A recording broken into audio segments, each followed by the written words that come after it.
Imagine a religion that killed 1.35 million people a year. We'd never tolerate it, and yet, strangely, we do. Because what we value most is precisely what we're least able to judge clearly. Let me begin with the mundane. Apple users, bless them, will hand over $1,500 for a smartphone, while I, content with a serviceable Android device that cost a tenth as much, just stare at them as if they were members of a particularly expensive cult. They don't see it as a cult, they see it as elegance, user-friendliness, aesthetics, whatever. But from where I stand, the price seems absurd. Or take this. I enjoy Olivia Rodrigo's music, but the idea of spending hundreds to see her live strikes me as, well, not quite madness, but certainly the wrong priority. And yet, when it comes to live music, a Scottish fan once paid $168,000 for a pair of Led Zeppelin reunion tickets and a backstage meet and greet. To him, it may have been the emotional peak of his life. He wasn't robbed, he got what he paid for. From my perspective, the price really was madness. And for my kids who, if asked about Led Zeppelin, would probably guess it's a World War I blimp disaster, such a price is utterly incomprehensible.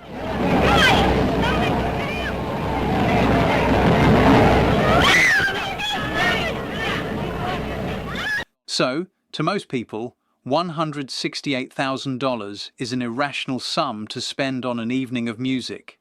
But the irrationality is only visible from the outside. Internally, subjectively, the value paid and the value received may well be in balance. The price may feel proportionate to the meaning. In fact, that price may not even feel like a cost at all, more like the necessary currency for something that transcends money. The same logic is at play when a loving parent risks everything to protect a child. High value renders the price invisible. What outsiders see as excess, insiders experience as meaning. Now scale that up to the level of societies, and the stakes skyrocket, such as when thousands of people, enraptured by their present moment in history, join a war to defend a nation. Or take this, modern industrialized cultures have been built on a devotion to mobility, particularly the private car. It's a near universal value, but the cost is staggering. 1.35 million traffic deaths per year worldwide. Let's dwell here for a moment, because that number, 1.35 million traffic deaths per year, is so vast it almost defies emotional uptake. It's the kind of number that slips out of the grip of the mind and into a kind of statistical fog. To break this down, that's more than one 9/11 every single day, 7 days a week, without a break, week after week, month after month, year after year, decade after decade, which in the first quarter of this century amounts to over 30 million people killed by cars. Add to that the hundreds upon hundreds of millions injured or permanently disabled during that period, limbs lost, brains traumatized, bodies broken, and you begin to see not an unfortunate side effect of modern life, but a mass casualty event playing out in slow motion across decades. Now compare that to the global death toll of, say, religiously motivated violence in the same period. This number is much harder to pin down because definitions are contested. What counts as religious violence? When does religion serve as the pretext rather than the cause? But even casting a wide net, counting 9/11 and October 7th, the Iraq and Afghanistan insurgencies, Boko Haram, ISIS, and Hamas, sectarian conflicts in Syria and Yemen, various bombings, stabbings, shootings, and lynchings attributed to religious motives, you might generously get to a few 100,000 direct deaths, and perhaps several million when including downstream effects of wars with a religious dimension. But you'd be hard-pressed to argue that religiously motivated violence in the 21st century has caused even a tenth as many deaths as traffic accidents.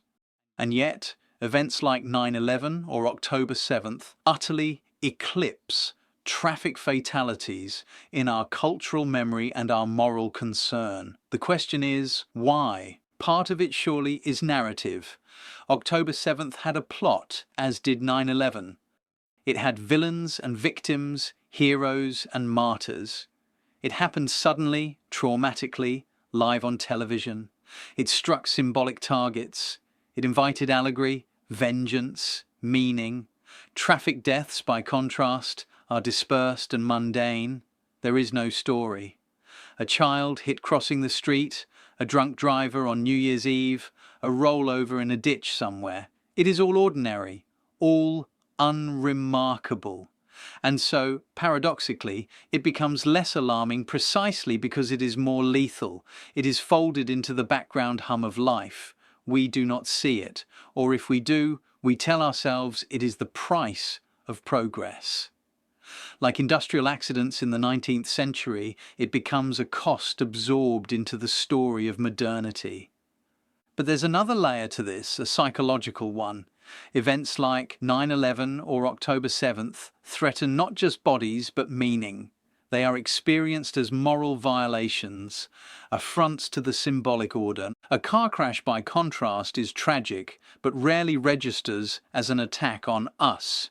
It is not malevolent, so we make peace with its scale by categorizing it as accidental, technical, unfortunate. We do not imagine that it says something dark about the world we've built, and yet it does. Every system has its martyrs. Ours are sacrificed not to a God in the sky, but to gods of convenience, efficiency, autonomy. The deaths are unintentional, but not unforeseeable. We know they will happen. We design cities in ways that make them happen.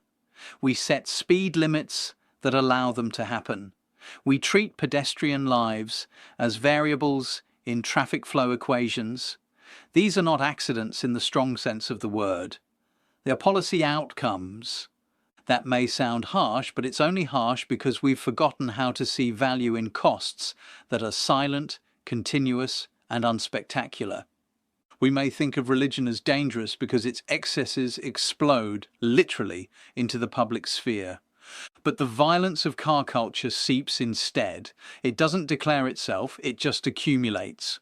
And just look at the accumulated cost of our value of mobility.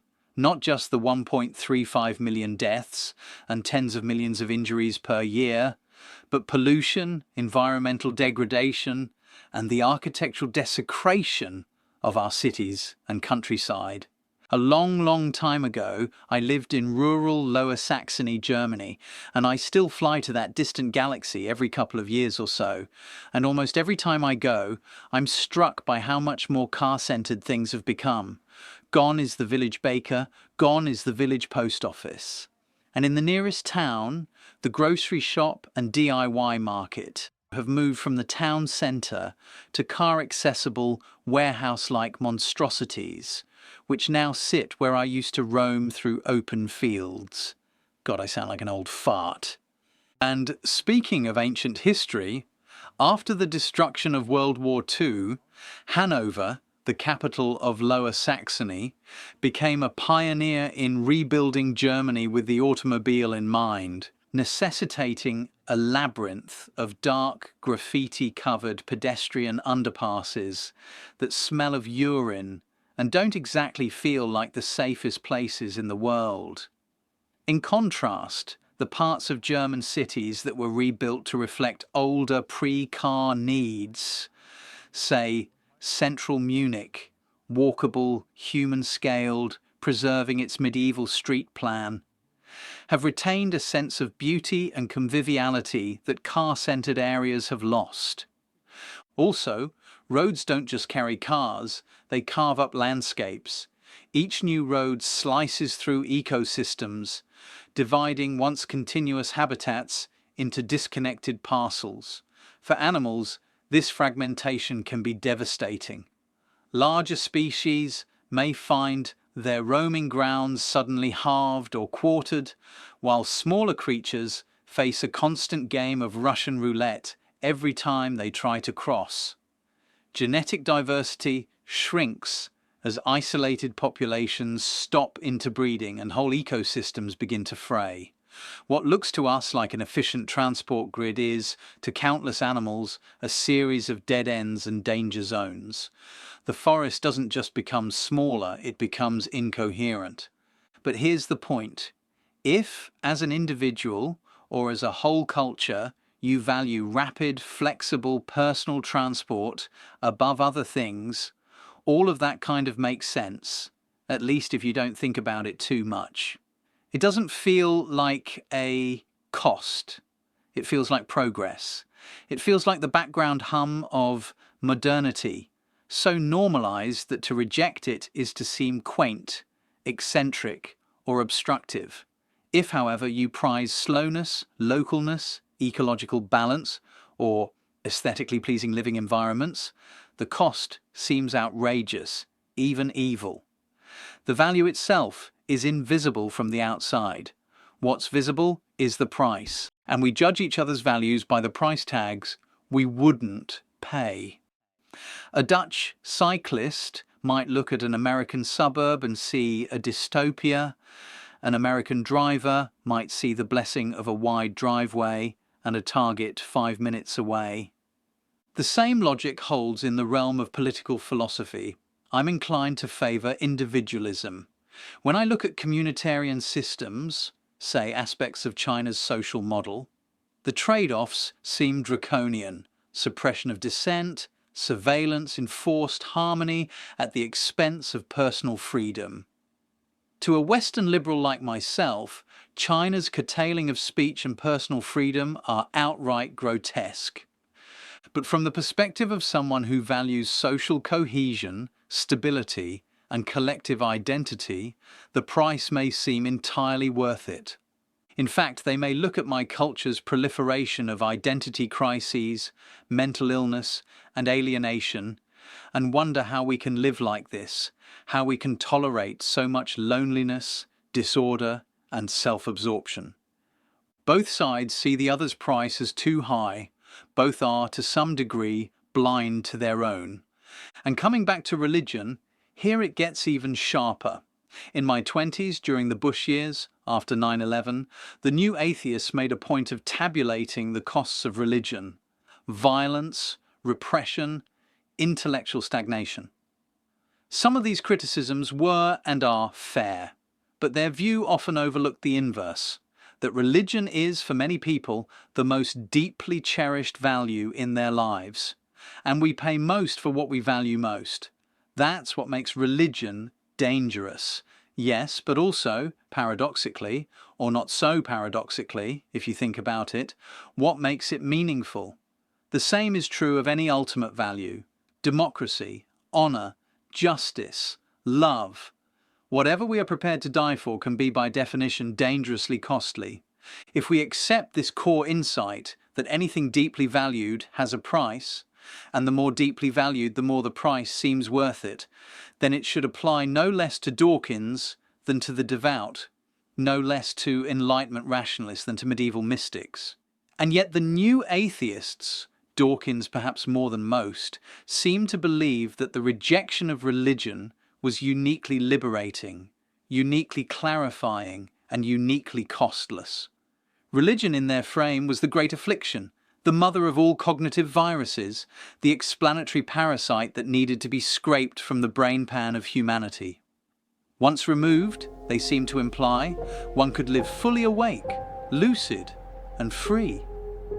But even if we grant that belief in a literal 6-day creation is intellectually costly in a scientific age, and surely it is, it does not follow that the alternative is cost-free. It may well be more true, but truth too has its own austerities. And Dawkins, for all his clarity about the costs of religion, rarely if ever extends that analysis to the costs of other shared social values, such as technological convenience or consumer autonomy. He rightly critiques the damage done by scriptural literalism to science education. But he doesn't ask, for example, how the societal worship of efficiency, so closely tied to his own techno-scientific worldview, might exact its own deep toll on the biosphere, on mental health, on the fabric of communities. He has little to say about the psychic violence of algorithmic living or the long-term erosion of culture and contemplation under the acid rain of acceleration. Perhaps because to ask those questions would be to turn the spotlight onto the very values that underpin his own worldview. And this is where this argument bites down hardest. We do not tend to see the price of what we ourselves value most. Or if we do, we rationalize it, externalize it, or call it the cost of progress. The Led Zeppelin fan sees not a ludicrous price, but a once-in-a-lifetime moment. The enthusiastic car driver sees not the 1.35 million deaths or the tens of millions of injuries a year, but freedom, mobility, modern life. And the secular rationalist of the non-tormented kind sees not, like many religious believers, the slow drift of meaning from a world denuded of transcendence, but the triumph of reason over superstition. To recognize this does not mean defending this or that religious movement, or even necessarily religion as such. It means acknowledging that nothing we hold dear comes free of charge, and those who believe they've escaped that rule are usually just having the bill paid elsewhere, or later. The test then is not, does your value come with a price? Of course it does. The test is, who pays it? And are you willing to see them? So perhaps what I'm trying to do here is not relativize values into meaninglessness, but to suggest something more self-aware. Before I dismiss the sacrifices others are willing to make for what they hold dear, I need to consider the sacrifices I've come to accept for the things I hold dear. What do I not even see anymore? What prices have I normalized because they serve my values? Before we rage at the splinters in the eyes of other people's value systems, maybe we ought to examine the beams lodged in our own. Or, to put it differently, if we wish to understand not just others but ourselves, we need to ask not only what do I value, but what am I willing to pay for it? What prices have I come to see as natural, even virtuous? What have I sacrificed at the altar of my highest commitments, and do I even realize it? To ask these questions is, I insist again, not to slip into moral relativism. It is, or is meant to be, the first step towards a more honest ethics, one that sees values not as isolated goods, but as systems of trade-offs. The beam in our own value eye is not just hypocrisy, it is the whole architecture of our worldview, quietly determining what costs we're willing to bear and which we denounce in others as monstrous. To judge others and ourselves fairly, then, might begin with recognizing this, that morality is often not about what we do value, but about what we're willing to overlook in service of those values.